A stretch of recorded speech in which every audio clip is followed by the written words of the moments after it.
মাননীয় প্রাক্তন মন্ত্রী শ্যামলবাবু আর ক্লাবের সভাপতি মহাশয় আর আমাদের হেডমাস্টার মশাই আর এখানকার ক্লাবের সব সদস্যবৃন্দা আর উপস্থিত যারা আছেন প্রত্যেকের কাছে যথাযোগ্য স্থানে প্রণাম, শুভেচ্ছা, শুভকামনা সব কিছু রইল।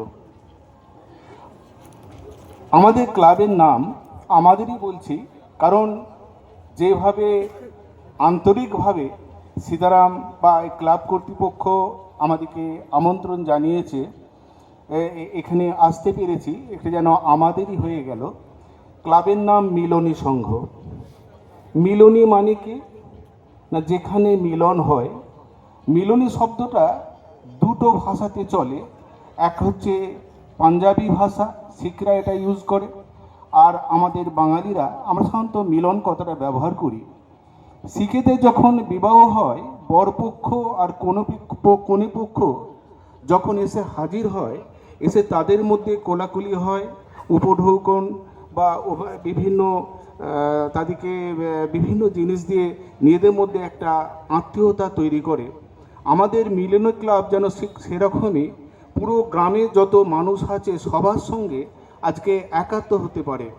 শুধু আজকে নয়, যেটা দেখা গেল আজকে 55 বছর ধরে এই মিলনী ক্লাব সারা বছর বিভিন্ন প্রোগ্রাম করে আসে।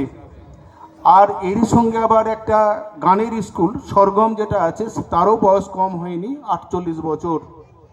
এই যে নিজেদের মধ্যে একটা সম্প্রীতি গড়ে তোলা, নিজেদের মধ্যে একটা আত্মীয়তা গড়ে তোলা, নিজেদের মধ্যে হিংসা বিবাদ ভুলে গিয়ে আরও কাছাকাছি আসা, এরকম ক্লাব খুব দরকার আছে। কিন্তু এই ক্লাবকে টিকিয়ে রাখাও খুব কঠিন কাজ। কিন্তু এখানে যেহেতু এদের আন্তরিকতা আছে এই ক্লাবের, আমার মনে হয় এই ক্লাব থেকে যাবে 100 বছর 200 বছর এইভাবেই থেকে যাবে। আর একটা ব্যাপার, আমি একটু শিক্ষা নিয়ে সংক্ষেপে কিছু বলি। আমাদের ছেলে মেয়েদের আজকে যে সম্মানিত করা হলো, তারা কিন্তু অনেকটাই উদ্বুদ্ধ হলো, আগামী দিন তারা সঠিক পথে চলতে পারবে, এইটুকু আমি বলতে পারি। এখনকার ছেলে মেয়েদের সঙ্গে আমরা যারা বুড়ো হয়েছি, বড় হয়েছি, একটু মানসিকতা পরিবর্তন হয় বা হয়েছে। কেন হয়েছে? এই তো জেনারেশন গ্যাপ বলে একটা কথা আছে, এটা 15 থেকে 20 বছরের মধ্যে এই জেনারেশন গ্যাপটা হয়। প্রথম এই জেনারেশন গ্যাপ নিয়ে চিন্তাভাবনা করা হয়েছিল 1960 সালে। প্রথম জেনারেশন গ্যাপ, সেখান থেকে হিসেব ধরলো পেছনের দিকে সরে চলে গেল 1928 থেকে 45 সাল পর্যন্ত। এই জেনারেশনটাকে বলছে সাইলেন্ট জেনারেশন। এই সময় মানুষ খুব একটা উদ্যমী থাকে না, জমি আছে, ধান চাষ হচ্ছে, খাচ্ছি দাচ্ছি, খুব একটা উদ্যোগ দেখা যায় না এই সময়ের মধ্যে যারা জন্মগ্রহণ করেছে।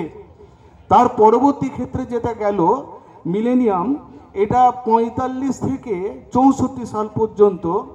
এই সময়ে দেখা গেল মানুষ যারা জন্মগ্রহণ করেছে তারা বাড়ি করেছে, জমি কিনেছে, সম্পত্তি বাড়িয়েছে, এই মানসিকতা তারা পোষণ করত। 64 থেকে 80 সাল পর্যন্ত এটা হচ্ছে এক্স জেনারেশন। এই জেনারেশনের মানুষগুলো কি হলো, বাড়ি করার দিকে খুব একটা তারা ঝোঁক দেখালো না, কিন্তু তখন থেকে শুরু হলো স্বামী স্ত্রী উভয়েই চাকরি করব, সংসার দুজনেরই রয়েছে, দুজনের দায়বদ্ধতা আছে, এটা দেখা গেল। 1980 থেকে 1997 সাল পর্যন্ত যারা জন্মগ্রহণ করেছে তাদেরকে বলছে ওয়াই জেনারেশন।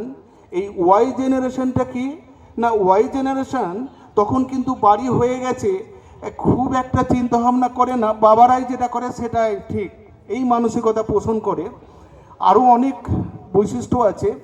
আমি শেষের যে জেনারেশন 1997 থেকে পরবর্তী ক্ষেত্রে 20 সাল পর্যন্ত যারা জন্মগ্রহণ করেছে বা 15 সাল অনেকে বলছে, এই ধরনের ছেলে মেয়েদের সঙ্গে আমরা পরিচিত। আমরা যেমন ভোরে উঠতাম, এরা ভোরে ওঠে না, এরা রাত জাগে।